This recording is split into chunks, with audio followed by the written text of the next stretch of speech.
Welcome back, Junkies on 106.7 The Fan at TB. Lurch, JP, and Chad Dukes in studio with us. And special guest joining us in studio. It's Roman Reigns, part of the WWE, was part of the Shield. He's going to be here for Monday Night Raw. You want tickets? Ticketmaster.com. You can see stars like John Cena, Roman Reigns, Dean Ambrose versus Randy Orton, Bray Wyatt, Seth Rollins. Welcome, Roman. What's up, guys? It's a cool name, by the way. I like it. It works. Who came up with Roman Reigns? I did. That's your deal? Yeah. How many different incarnations have you had since you've been a professional wrestler? Chad probably knows. Oh, it's a few. Yeah, a couple. The name process is definitely weird. An FCW, which was our developmental system, which is now the Performance Center in Orlando. You're playing with stuff. I wanted to use my first legal name, which is Leaki. And then we had to change the spelling, and then the spelling was really terrible. And I'm not sure how that happened, but then it became weird nicknames and stuff like Leaky, and it just didn't work out good for me. But and then we had Roman as a first name, and then that as my last name, and then that we lost Roman, and that became my first name. It was a weird process, but I'm glad to be Roman Reigns now. They've been you guys have been on top of the world with the Shield now for almost 2 years, and then you start your singles run. What's been the biggest thing that you've noticed kind of being on your own? You were winning the Battle Royal on Raw. Very cool. You're going to be one of the headliners of the pay-per-view. What's been the biggest change you've noticed? Anytime you're with a group, you can kind of get lost within the team and you can lean on each other. For me right now, it's a big responsibility. I feel like, when you're working on top or, you're main eventing and stuff every single night, there's a deep responsibility for the show in general. And, what the experience that the fans take home. So, every minute counts so much more now than it did before.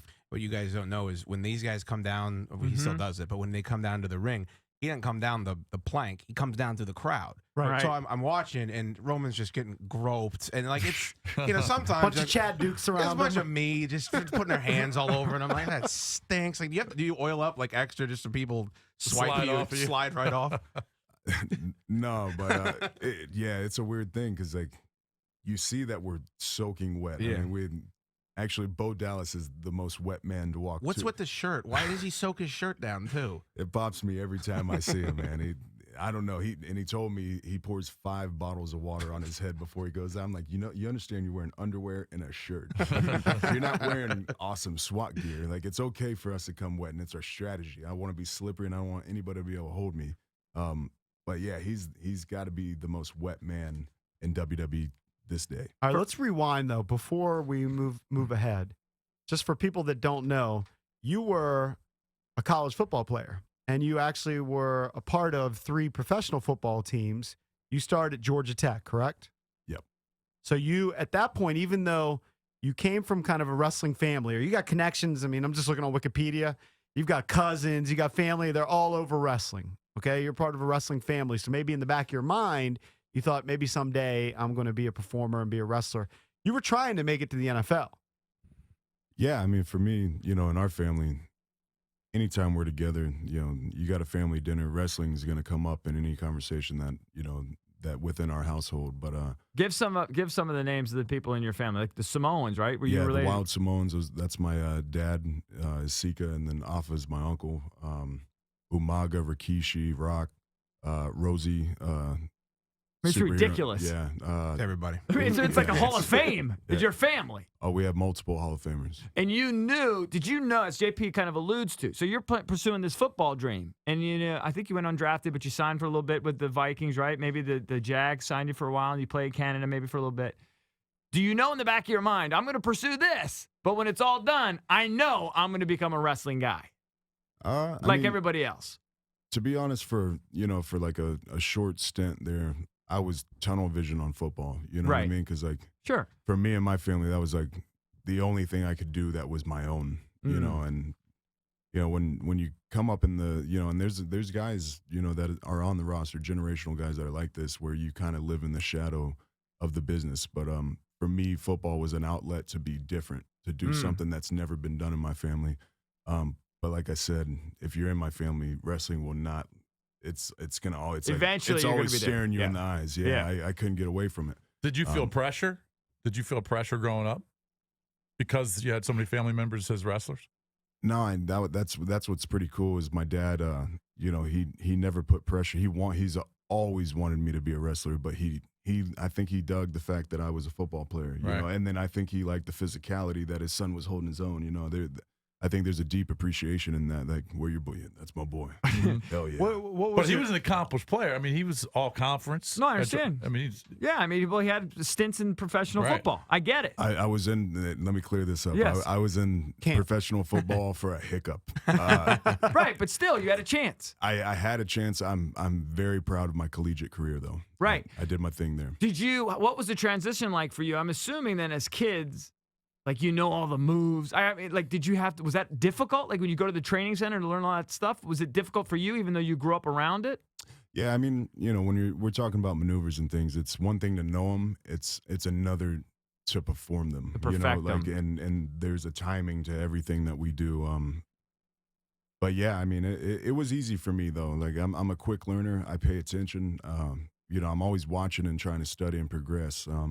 But just growing up in the business, I think it helps me out with picking things up and having so many family members. One thing I can do is I can watch my family members, and I know we're similar type of athletes, so I know I can make my body do that type of stuff. Right. By the way, what was your mom? Just curious because I think they're the Usos. Yeah. Okay, they look like their pops, I guess. You know, you could tell. I think I'm guessing your mom. What's your ethnicity on your mom's side? Because you say your dad was one of the Samoans. You got a mix. Yeah, I'm half Samoan, half Italian. My mom's Italian. Yeah. Got you. So Chad, He doesn't necessarily look like the Samoans, is what I'm trying to say. Tell me, is Roman, the reason we brought Chad in is because he's a huge wrestling guy, and we're novices at best, but is Roman a good guy or a bad guy? It's weird because, like, he's never really had that. They started off kind of as heels, but they got so popular that they kind of it almost felt like you forced the booking because you guys were getting so over. And that's what's wild. You've never come out and said, no disrespect, I respect the hell out of John Cena, but you've never come out and said hustle, loyalty, respect. You guys kind of do the same thing you've always done, you in particular, and the crowd just turned and started cheering for you. That's got to be incredibly rewarding. Yeah, I mean, you know, the way we're booked and things like that, it's hard not to like dudes who come out in SWAT gear and they just come to kick ass. I mean, that's what we come downstairs, make sure we don't fall down those, hop the wall, make sure we don't fall over that. That happens. That happens, Seth. Yeah. And we just fight.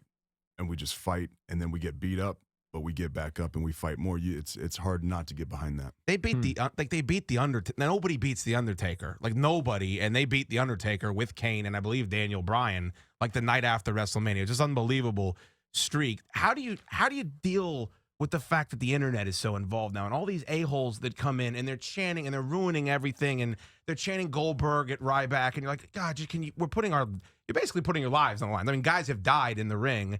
Why can't you just sit back and enjoy the product? Does that make your job more difficult? I mean, it does. It can be frustrating at times. Fortunately for us, it doesn't happen too often. Well, you're over, when we're out that. But you know, for me, it's a question like, what are you really here for?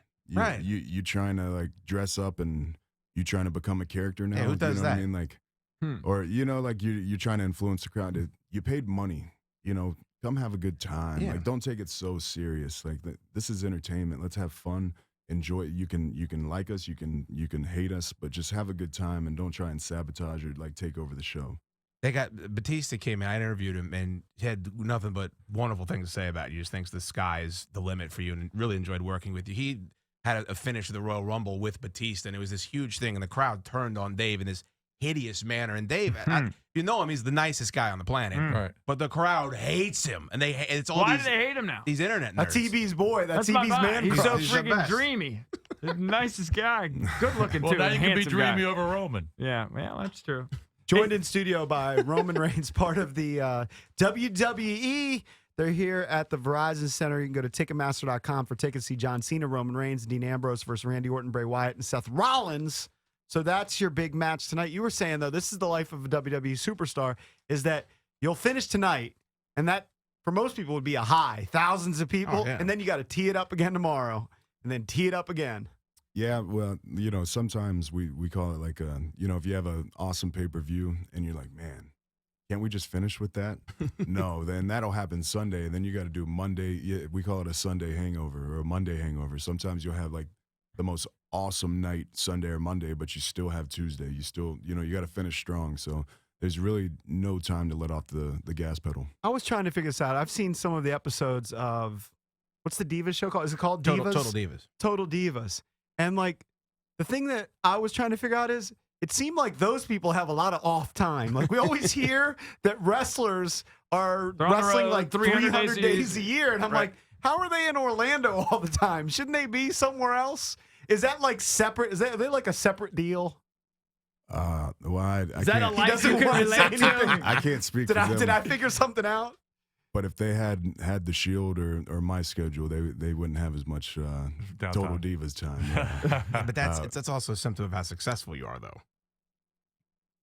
You said that. Is his Q rating going through the roof right now? Those guys are down at they have this thing called NXT now, which is actually really awesome. It's on the WWE Network. It's some of the best pure wrestling I've ever seen. But those are guys that are still kind of being developed, a lot of them. Like they're not on the grind with these guys doing Raw and SmackDown every week in house shows. So by the way, is there a lot of interaction? Because there are a lot of ladies on the tour. Are you a single guy?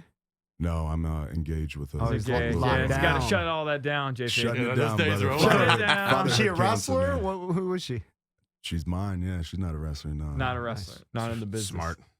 Yeah, You got to go outside the business. Is Chad? Give us an idea of how. I know those Bella twins are pretty freaking hot. Give us an idea how big his star is right now. It's huge right now, but he's going to have I don't know. I don't have inside information. If he doesn't have the belt in 6 months, it'll be absolutely flabbergasting.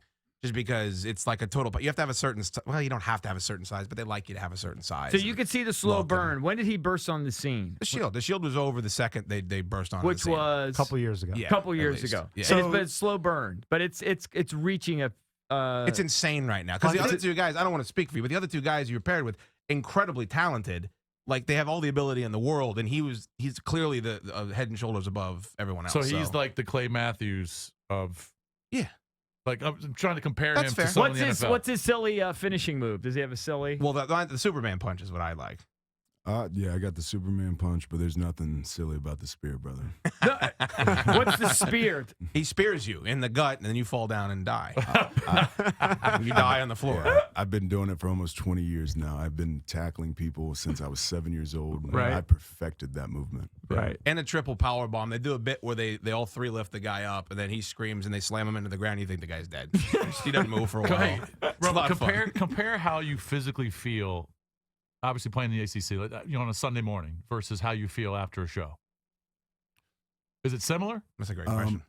I thought so. It's different, and I'll explain it because after a football game, I mean that's a good 4 hours of just the most, like, being in a car wreck over and over and over again. The thing with wrestling is it's not quite as bad. You can't compare one show to one football game because there's no off season for us. Mm-hmm. So it's cumulative. Yeah, I wrestled Saturday, yesterday. I'm gonna wrestle tonight. I'll wrestle tomorrow. I'm gonna have to travel all the way home, get on a plane, and travel all the way back and do it again. So it never stops. Well, and the nights that you wrestle, do you still work out? You still hit the gym? You got to lift every day too? Yeah. Physically, I don't know how Jesus. your body can handle that. If you don't work out, you feel lethargic. You like today, I'm probably not gonna be able to work out, and it's gonna make me more tired. If I go and sweat, and it's like new life, I just it's like. But is you that just mostly restart. cardio that you're doing, or are you doing like heavy lifting? No, yeah, and you're off and on. You change up your training regiment here and there, but Right. it's always a lot of cardio. But I try to lift heavy. I try to, Because you have to maintain your physique too. absolutely, yeah. I mean, Roman, do you mind talking to some of these crazy internet people like yeah. Chad Dukes mentioned? Because if you can hang around, we'll take some calls. We'll open it up. Hadid Carpet Cleaning Listener Line 800-636-1067. Roman Reigns, WWE Superstar, joining us in studio. Thursday and Friday, tune in to the Sports Junkies